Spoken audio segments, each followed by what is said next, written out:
Uma história em muitos séculos. Capítulo 7. O filho de Henrique.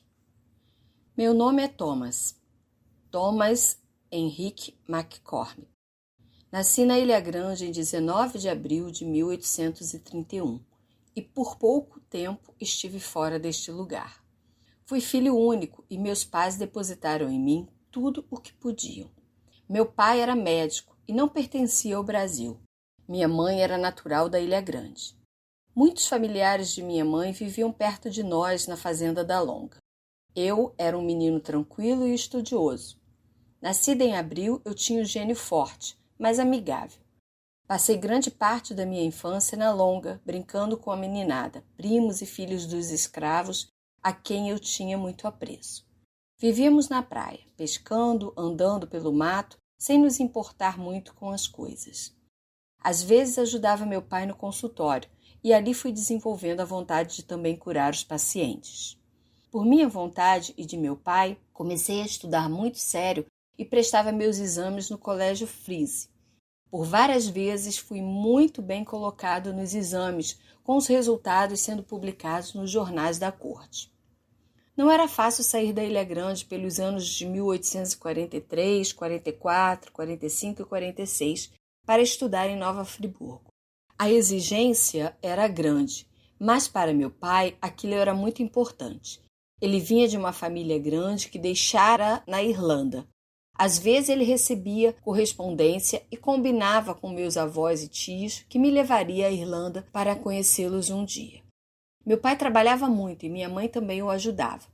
Eu gostava quando ele sentava na varanda com minha mãe no final de tarde para apreciar o mar e contar suas histórias no barco baleeiro do naufrágio que vivenciou, o que fez com que ele acabasse permanecendo no Brasil.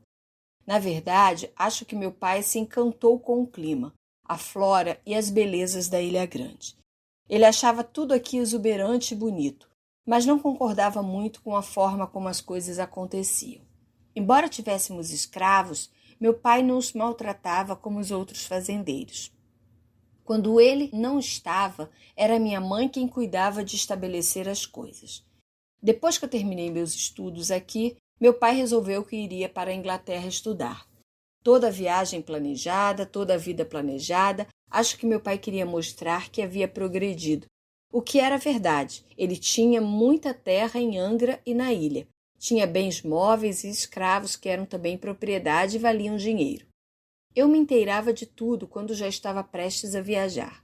E com grande excitação e apreensão foi que eu deixei a ilha e fui com meu pai para a Inglaterra para entrar no college em Edimburgo. Voltei para o Brasil em 1851. Apareço na lista do vapor para Angra. Em 1852, requeri a minha maioridade para cuidar dos negócios da família. Não tinha planos de voltar à Inglaterra, pelo menos naquele momento. Para minha maioridade, tive que preparar a papelada, pedir ao vigário em Angra uma certidão onde constasse todos os meus dados. Quando chegou a certidão, estava ali o nome de meu pai, Henry McCormick, aqui chamado de Henrique. Meus avós paternos, Thomas McCormick e Anna Riddell, escrita em português. Lá na Irlanda, a chamavam Nani. Ambos eram irlandeses católicos romanos, e meus avós maternos, Pedro José Travassos, nascido na Ilha de São Miguel, e Francisca Joaquina da Conceição, nascida na Ilha Grande mesmo. Ou seja, eu tinha o nome do meu avô junto com o do meu pai. Não me colocaram o nome de família de minha mãe, Travassos, e minha mãe tinha o nome de sua mãe, assim como meu tio, Pedro José Travassos, pai de Joaquim, meu primo, tinha o nome de meu avô. Essa história de nome na família era complicada. Todo mundo homenageava os antecessores e se auto-homenageavam, como fizeram meus avós. Quando saí da Inglaterra, fazendo o caminho de volta para o Brasil, vinha repassando tudo o que tinha ocorrido naqueles últimos 4 anos em minha vida. Eu tinha 15 anos quando terminei meus estudos de base no Colégio Freese. Era dezembro de 1846. Só que dessa vez eu não iria para ficar na Ilha Grande no período de férias. Ia me despedir de minha mãe para, junto com meu pai, seguir para a Inglaterra e fazer minha formação em medicina. Eu poderia fazê-la na corte, Mas meu pai planejou aquela viagem durante muito tempo e queria apresentar-me para meus avós e tios. Chegando no velho continente, tive de imediato uma impressão estranha. Chegávamos em uma Europa onde a peste estava em alta. Uma pandemia assolava a Inglaterra e a fome a Irlanda. Era início de 1847 e o frio do mês de janeiro era demais. Frio e úmido na ilha. Isso eu já conhecia, mas ali ainda mais frio era. Depois de conhecer meus parentes, saímos da Irlanda, eu e meu pai, para conhecermos o lugar onde eu ficaria em Edimburgo. Meu pai tinha reservado a casa de uma família que recebia alunos vindos de outros lugares, a fim de fazer o college em Edimburgo. Eu estudaria em uma das mais antigas faculdades do mundo. Estava apreensivo, mas sabia que eu era privilegiado, pois o que vira em Liverpool havia sido muito chocante. Eram centenas de pessoas abandonando seu país, Irlanda, e buscando abrigo e comida na Inglaterra, e ainda sendo acusadas de ir para lá levar a tifo. Meu pai me explicava o que era a doença e também me explicava tudo o que víamos pelo caminho. Em Edimburgo encontrei ainda mais frio e umidade. A cidade era bonita, com muitas construções antigas. Era ainda maior que a corte no Rio de Janeiro. Possuía jardins, igrejas e muitos sobrados. Formava um bonito conjunto arquitetônico. Muitos que viviam na Irlanda eram também originários daquela região, me dizia meu pai. Feita toda a formalidade, apresentados os lugares e as pessoas, meu pai despediu-se de mim e foi para uma viagem por outras cidades. Ele queria ver a industrialização e outras coisas que não conhecia. Foi direto para Londres de trem e de lá pegaria um vapor para o continente. E na volta entraria no continente por Calais, atravessando o Canal da Mancha. Assim ele fez e eu fiquei estudando. Antes de voltar ao Brasil, meu pai ainda viria me ver, pois ele embarcaria por Liverpool, que era por onde chegávamos e de onde partiam os vapores para o Brasil. Quando chegou de volta da viagem para embarcar ao Brasil, ainda em Edimburgo, meu pai teve um mal-estar.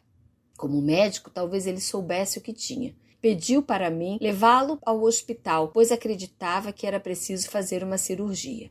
Entretanto, apesar de sua boa forma física e saúde, ele faleceu nos meus braços. Eu fiquei desnorteado.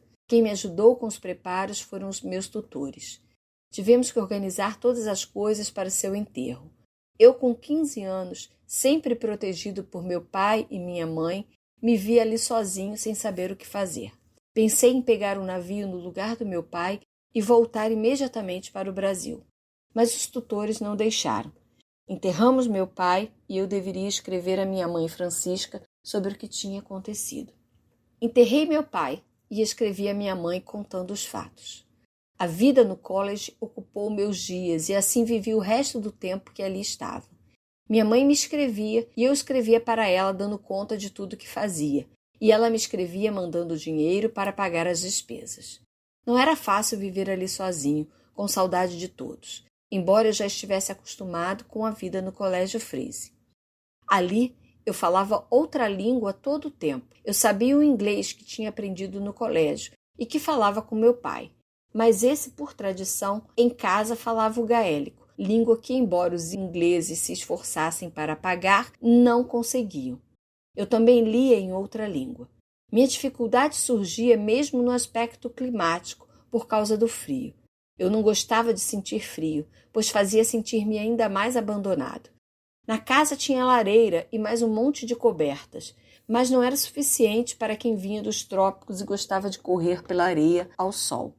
Tive vários amigos que também eram de outros lugares e todos se apoiavam. A Inglaterra crescia muito nesse tempo em que lá estive, e muitas notícias saíam nos jornais. Todavia, as que mais me chamavam a atenção eram as que se referiam ao Brasil, Portugal e Irlanda. Os patrícios de meu pai estavam indo em massa para os Estados Unidos e outras partes do mundo. Tinham cansado de ser escravos dos ingleses. Principalmente isso ocorria com os irlandeses católicos. Nesse êxodo, também alguns irmãos de meu pai foram para os Estados Unidos e Canadá. Isso porque a fome era algo muito ruim. e, somado à fome, o preconceito dos ingleses contra os irlandeses. Para compreender totalmente a Grande Fome, seu impacto sobre o povo irlandês e a diáspora resultante da nação irlandesa, é essencial examinar a história da Irlanda e os eventos que levaram à catástrofe. O século XII marcou o início de 800 anos de domínio inglês e resistência irlandesa. Ao longo dos séculos, as leis inglesas foram promulgadas para privar os irlandeses não apenas de suas terras, mas também de sua herança cultural única, seus costumes, idioma, leis e religião. Essas leis injustas puniram os irlandeses simplesmente por serem quem eram. Os séculos XVI e XVII viram o maior confisco das terras irlandesas mais férteis localizados na parte oriental do país. Em 1691, aproximadamente 80% das terras irlandesas haviam sido tomadas, forçando muitos irlandeses a fugir para o oeste. Os resultados desses deslocamentos forçados eram evidentes no censo de 1841, que indicava que a maior densidade populacional agora se encontrava no oeste da Irlanda, região onde, infelizmente, se localizavam as terras agrícolas mais pobres. Este brutal confisco de terras foi seguido por mais de um século de leis penais. Essas políticas, destinadas a escravizar virtualmente a maioria gaélica, permitindo que proprietários estrangeiros possuíssem grandes extensões de terra, reduziram as propriedades das terras irlandesas, eliminando assim qualquer participação real do povo irlandês no governo de seu próprio país.